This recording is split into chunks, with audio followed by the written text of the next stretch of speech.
அவருடைய good book எனக்கு தெரிஞ்சு 20 வருஷமாக எனக்கு அவர் தெரியும். சென்ட் தாமஸ் மவுண்ட் டிசியாக இருந்தார்.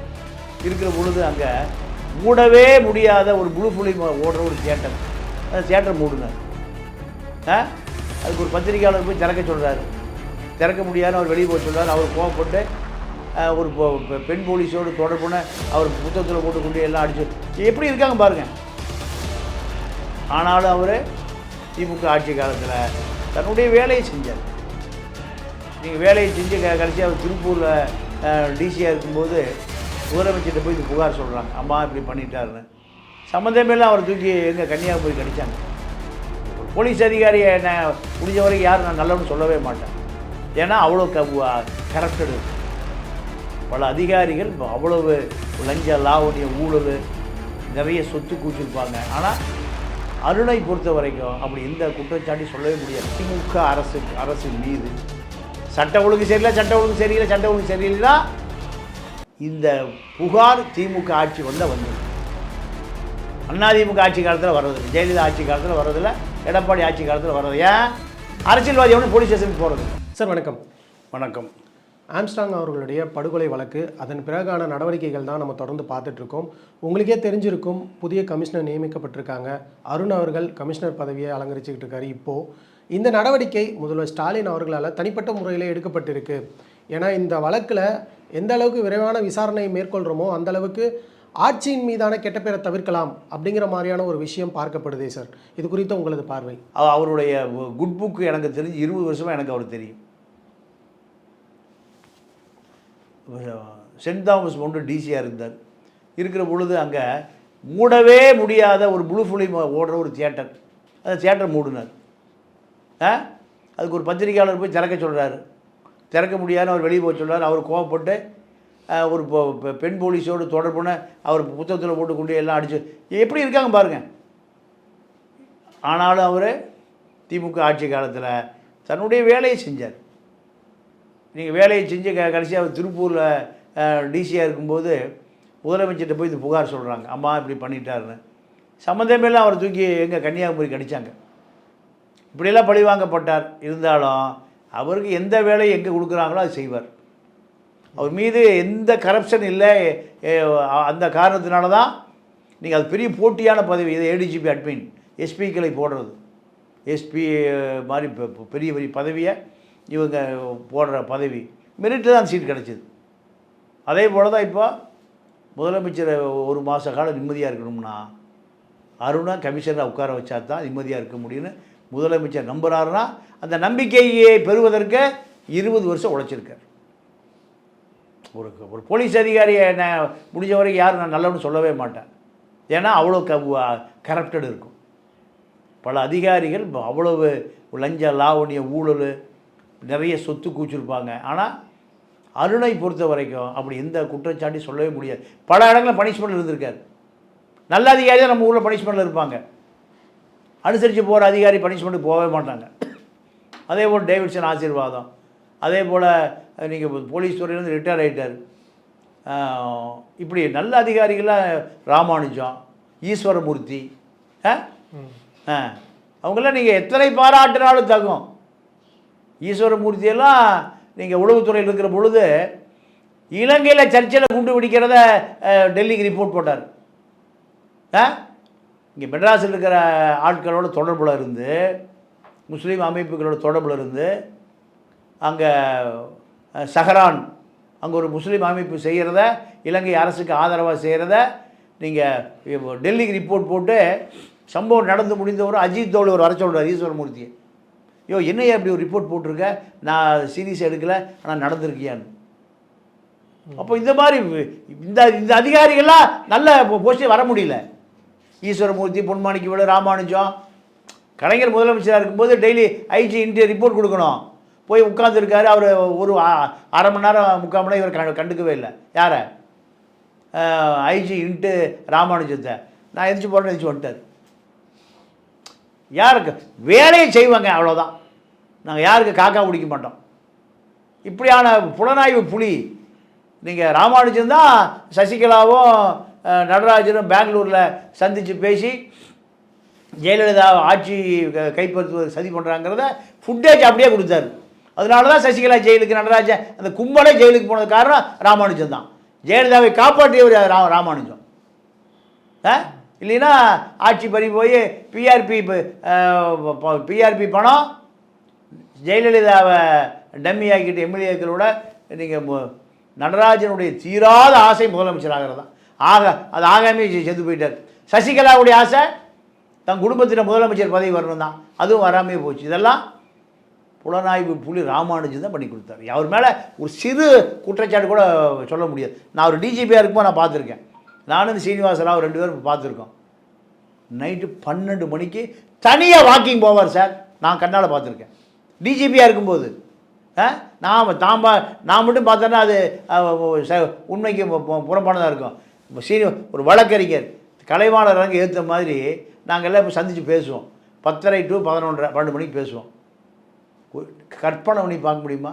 ஒரு டிஜிபி நடந்து வாக்கிங் போகிறாருங்க. எங்கே கமிஷனர் ஆஃபீஸு இதிலிருந்து கேண்டீன்லேருந்து எங்கே பீச்சுக்கு நடந்து போகிறாரு நைட்டு 12 மணிக்கு. அப்போ இப்படி அதிகாரிகள்லாம் இருக்காங்க, இவங்கள வேலை வாங்கலை. அதுதான் இப்போ ஈஸ்வரமூர்த்தி, பொன்மாணிக்கவேலு, சத்யபிரியா நல்ல அதிகாரி. அந்த அம்மா எந்த வேலை கொடுத்தாலும் அந்த அம்மா செய்யும். அந்த அம்மாவை டம்மியாக உட்கார வைக்கப்பட்டிருக்கு. சத்யபிரியா இப்போ ஐஜியாக இருக்காங்க. இதில் சிசிபி ஐஜி. அந்த அம்மாட்டெல்லாம் இப்போ திருச்சி கமிஷனர் இருந்தாங்கல்ல. காவல்துறை நல்ல அதிகாரிகளை போட்டி, சரியான போட்டி, ரியல் எஸ்டேட் போட்டி, அதெல்லாம் இப்போது காவல்துறைக்கு கடுமையான வேலை இருக்குது. காவல்துறை களை எடுக்க வேண்டி இருக்குது. ஏன்னா சட்ட ஒழுங்கு சீரிட்டு போச்சுன்னு இவ்வளோ பாதுகாப்பாக இருக்கக்கூடிய ஒருவரை சாதாரணமாக ரவுடி கொண்டுட்டு போகிறான்னா பொதுமக்களுக்கு என்ன பாதுகாப்பு இருக்குது? எதை வேண்டுமானாலும் செய்வான். இந்த சமயத்தில் தான் சார் ரஞ்சித் அவர்கள் போட்ட ஒரு ட்வீட்டும் கேள்வியை எழுப்புது. அவர் இந்த இறுதி சடங்குகள் எல்லாமே முடிஞ்சதுக்கப்புறமா நேற்று காலையில் ஒரு ட்வீட் ஒன்று போடுறாரு.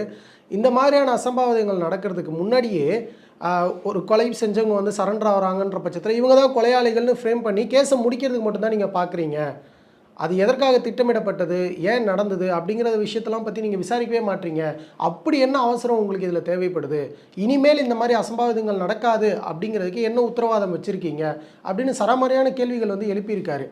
இதை நீங்கள் எப்படி பார்க்குறீங்க? ஏன்னா இது இத்தனை நாட்களாக எல்லாரும் சொன்ன குற்றச்சாட்டே திமுக அரசுக்கு எதிராக ஊடகத்திலேருந்து யாருமே கேள்வி எழுப்ப மாட்டாங்க, ஊடகங்கள் எல்லாமே அவங்களுக்கு ஜால்ரா போடுறாங்க அப்படின்னு தான் சொன்னாங்க. ஆனால் இப்போ வெளிப்படையான கேள்விகளை சமூக வலைதளங்கள்லையும் ப்ரெஸ் மீட்லேயும் எல்லாருமே கேட்க ஆரம்பிச்சிட்டாங்க இல்லையா? இதை எப்படி பார்க்குறீங்க?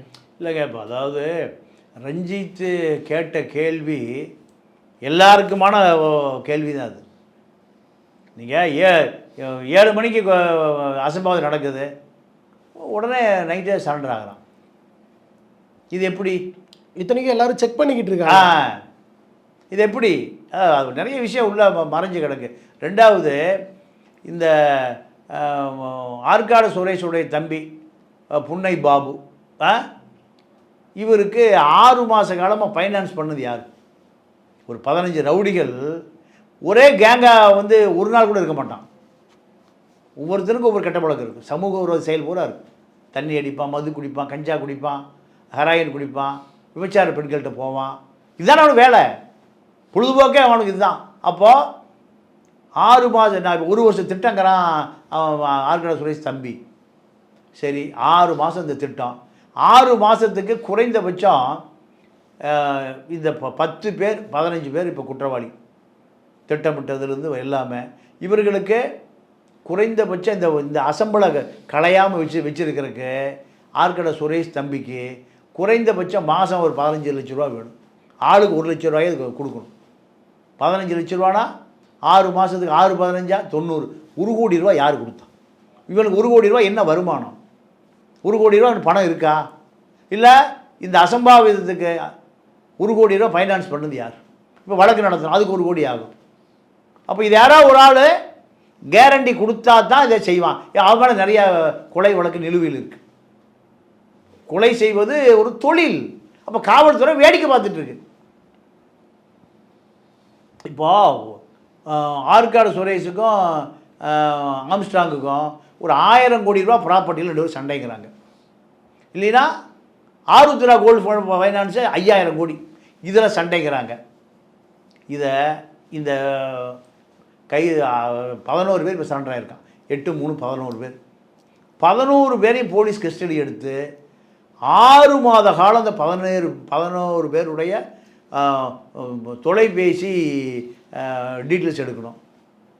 11 பேரையும் 6 மாதமாக தொடர் செயல்பாடுகளை நீங்கள் கண்காணிச்சிங்கன்னா பின்னாடி யாவருக்குன்னு தெரிஞ்சு போயிடும்.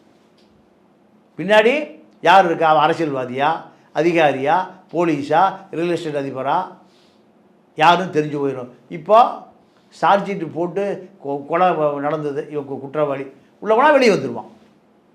நீங்கள் ஒவ்வொரு குற்றவாளியும் இப்போ தமிழ்நாட்டில் இருக்கிற ஒரு மாவட்டத்துக்கு குறைந்தபட்சம் ஒரு 50 குற்றவாளி இருக்கான். கொடூர குற்றவாளி ஏறக்குறைய ஒரு 50 மாவட்டம் இருக்குது. அப்போ 50 பேர்னா 2500 பேர் இருக்கான் ப்ரொஃபஷனல் கில்லர்ஸ். எல்லாம் BMW, Benz, Audi, land cruiser வச்சுட்ருக்கான். தங்கிறது ஹயாத் ஹோட்டல்லாம் தங்குறான். ஏது இவனுக்கு பணம், இவனுக்கு யார் பின்னணி, இதெல்லாம் தமிழ்நாடு முழுக்க. இப்போ அருணுக்கு அவ்வளோ பெரிய வேலை இருக்குது. ஏடிஜி அருண் சென்னையில் மட்டும் செய்வார். எல்லாம் அசம்பிள் ஆகிற இடம் இங்கே சென்னை தான். தமிழ்நாட்டிலேருந்து எல்லாம் அசம்பிள் ஆகிற இடம் சென்னை தான். ஜலைத் ராஜன் ஒரு ஏசி இருந்தார், நான் சொல்லி 20 வருஷத்துக்கு முந்தி. தனசேகர் எல்லா ரவுடியும் அசம்பிள் ஆகாமல் வரும்போது பிடிச்சிட்டாங்கன்னா என் ஃபோனு அப்படியே யாருக்கு போகும், தனசேகருக்கு போவோம். ரவுடி போகிறான், தனசேகருக்கு ஃபோன் பண்ணுவான். தனசேகர் நேராக ஜலைத் ராஜ் அவர் டி நகர் ஏசி அவர் எல்லாத்தையும் ரிலீஸ் பண்ணிடுவார். 20 வருஷத்துக்கு முந்தி நடந்தது. நானே இப்போ பல உதாரணங்களை சொல்ல முடியும். அப்போது பனிமலர்னு ஒரு லேடி, திமுகவை சேர்ந்த லேடி, கொன்று சாக்கு மூடல் கட்டி ஏரியில் போட்டான். இன்றைக்கி வரைக்கும் குற்றவாளி கண்டுபிடிக்கப்படலை. பனிமலர்னு பேர். அந்த வீட்டு புருஷன் போராடி நீங்கள் பொண்டாட்டி கொண்ட குற்றவாளி கண்டே பிடிக்க முடியல. இப்படி பல வழக்கு, இந்த ரூசோ கொலை வழக்கு. ஏங்க அங்கெல்லாம் ஏன் போகிறீங்க? இன்றைக்கி துணை முதல்வர் உதயநிதியாக இருந்தாலும் நிழல் முதல்வர் இன்றைக்கி யாருன்னா KN நேரு தான். நீங்கள் உதயநிதி செய்ய ஒரு நாள் செய்கிறத ஒரு மணி நேரம் செய்யக்கூடியவர் யார்? நேரு தம்பி ராமச்சந்திரன் எவன் கொண்டு இன்னைக்கு வரை கண்டுபிடிக்க முடியலையே. அப்போ இந்த காவல்துறை கையாளாகாத காவல்துறை தானே. யார் அரசியல்வாதிகிட்ட போக மறுக்குது, யார் குற்றவாளின்னு தெரியும், அங்கே போக தெம்பு இல்லை, திராணி இல்லை, தில்லு இல்லை. அப்போது சட்டத்துக்கு முன்பு அனைவரும் சமம் தானே. நீதிமன்றத்தில் இவன் தாங்க குற்றவாளின்னு நீதிமன்றத்தை நிறுத்தினா தானே நீதிமன்றம் தண்டிக்கும். ஜட்ஜாக போய் தேடி பிடிப்பார் குற்றவாளியை. காவல்துறைக்கு என்ன பயிற்சி? திருடனை பிடிக்கிறது, குற்றவாளியை பிடிக்கிறது, அக்யூஸ்டை பிடிக்கிறது, கத்தி வச்சுருக்கணும் பிடிக்கிறது, கப்படா வச்சுருக்கணும் பிடிக்கிறது, கடப்பாறை வச்சுருக்கணும் பிடிக்கிறதா. பிடிச்சி கொண்டு நீதிபதியில் கொடுத்தா நீதிபதி எல்லா ஆவணங்களையும் சாட்சிகளையும் விசாரித்து இவன் தான் குற்றவாளி தண்டனை கொடுப்பார். இல்லைன்னா என்ன பண்ணுவார்? தள்ளுபடியாக கேஸ். அப்போது இன்றைக்கி வரைக்கும் கண்டுபிடிக்க முடியல ராமஜெயம் கேஸு. அதே போல்